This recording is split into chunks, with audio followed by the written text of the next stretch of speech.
Don in London, hello, and it's February the 1st, 2009, my second video of the day, all about recovery from addiction to either substance or behaviour. They forgot then. My substance of addiction, alcohol, my behaviour, trying to be perfect.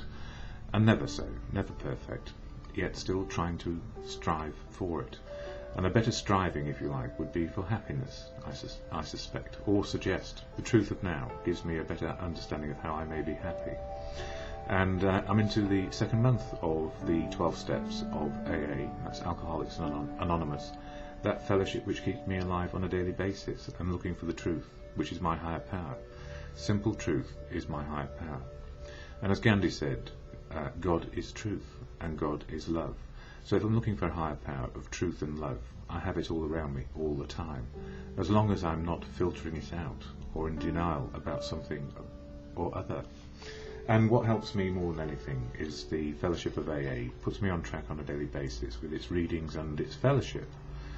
The fellowship of other people who do not drink on a daily basis, just simply for one day. And then we sort of add up a few days and a few more, and it goes into years. And I've got 1 or 2 years behind me now, well, a few. But what's important is I live in the day, live with what is, the truth of now. So this thing about higher power is a big conundrum when I first got to AA. And the fellowship recognises this, and don't forget the fellowship only started about 70 years ago, where higher powers and God were big issues in people's lives. It's not like today where we can challenge everything and anything. So in the preamble, or rather the content page of this book, the 12 by 12, it gives a little summary of what is step 2. It said, came to believe that a power greater than ourselves could restore us to sanity. So came to believe that the truth about myself could restore me to sanity. And the only way I can get to sanity is to be in the company of people who have gone barking mad often and found their way into recovery. So what can we believe in? AA does not demand belief. 12 steps are only suggestions, so everything is a suggestion. It's what you take on board for yourself. Importance of an open mind, and I had a closed mind when I got to AA. Nothing could save me. Variety of ways to faith, and my faith is in human nature, to the good of good conscience. Substitution of AA as a higher power. Well, to a large extent I do, because I know the collective wisdom within the fellowship of how to stay sober enables me to have my life back, my outlook, and my understanding of what I may do and make good choices. Plight of the disillusioned, roadblocks of indifference and prejudice, and I was prejudiced against the idea of a higher power when I first got to AA. I'd seen my father fall victim to alcoholism many, many years before, and see him fall foul of the system of how life works. Loss of faith found in AA, problems of intellectuality and self-sufficiency. Yeah, I'm a big thinker. I can think around a problem and make it true for myself. See, I have self-will, self-obsession sometimes, and I can make the truth look like, well, I can express a point of view as if it were the truth.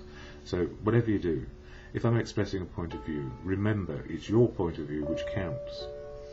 So intellectualizing things and self-sufficiently didn't do me any good. And negative and positive thinking, self-righteousness. I was always a self-righteous person with all the right answers, always wanting perfection. And the other outstanding characteristic, it says here, defiance is an outstanding characteristic of alcoholics. Step 2 is a rallying point to sanity, right relation to God. And as my understanding of God is truth, the absolute truth, and not the truth I would like it to be, or the belief or the faith that I suggest is the truth. It's the absolute truth.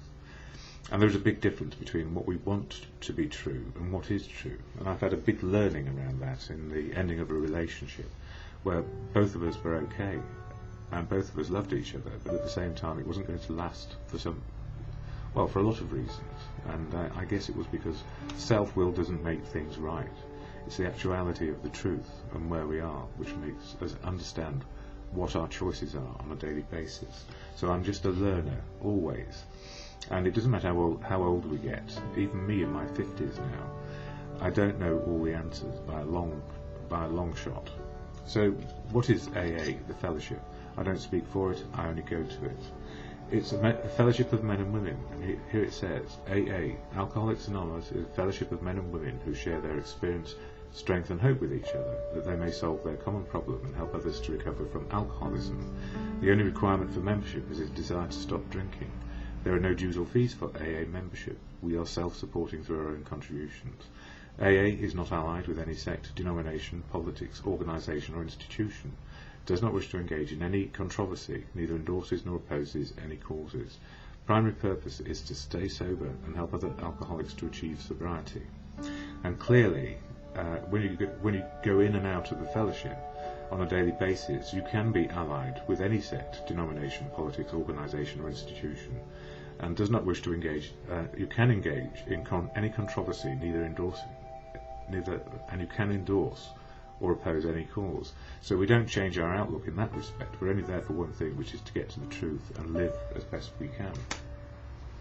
I use daily reflections. This is one of them. And it's all about step 2 for February. 12 steps, 12 months, 12 opportunities maybe to share about how each of the steps work. And it says here, goal, sanity. Step 2 gently and very gradually began to infiltrate my life. I can't say upon what occasion or upon what day I came to believe in a power greater than myself, but I certainly have that belief now, and I do. My higher power is always going to be truth. Not my version, just truth. So, came to believe, exclamation mark. I gave lip service to my belief when I felt like it, or when I thought it would look good. I didn't really trust God. I didn't believe He cared for me. I kept trying to change things I couldn't change.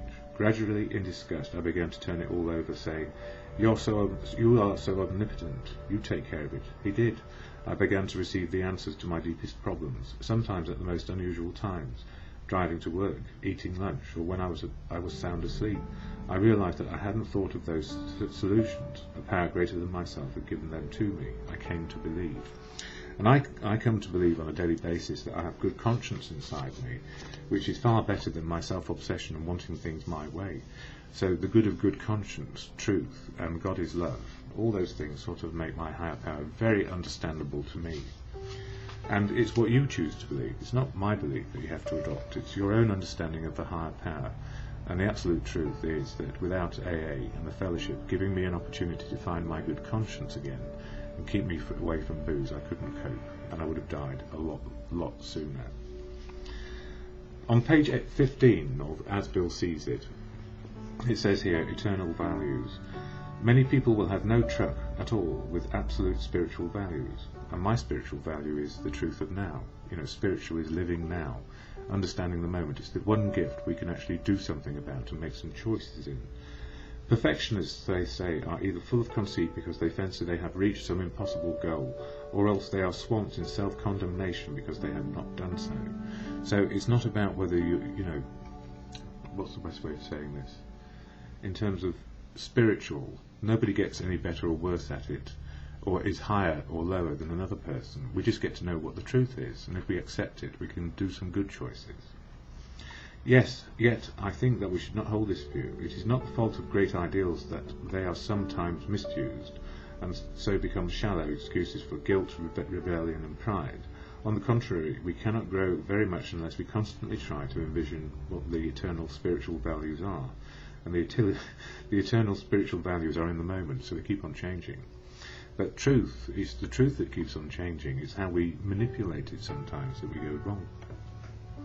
I've only got a minute left. Day by day we try to move a little towards God's perfection, or rather the truth of now for me. So we need not be consumed by marauding guilt for failure to achieve His likeness and the image by Thursday next. Progress is our aim, and His perfection is the beacon light years away that draws us on. And the truth of now, learning, the ever-present learning that we can do, to be able to deal with life as is, striving to be happy, rather than striving to be better than somebody else. Just striving to be happy in this one moment. We have a better hold on reality. And that's all about acceptance too, which comes in the Serenity Prayer, which is often said, well, always said in meetings I go to at the end. God, grant me the serenity to accept the things I cannot change, courage to change the things I can't, and the wisdom to know the difference. And often it's just simply wisdom to know the difference and finding acceptance in there somewhere.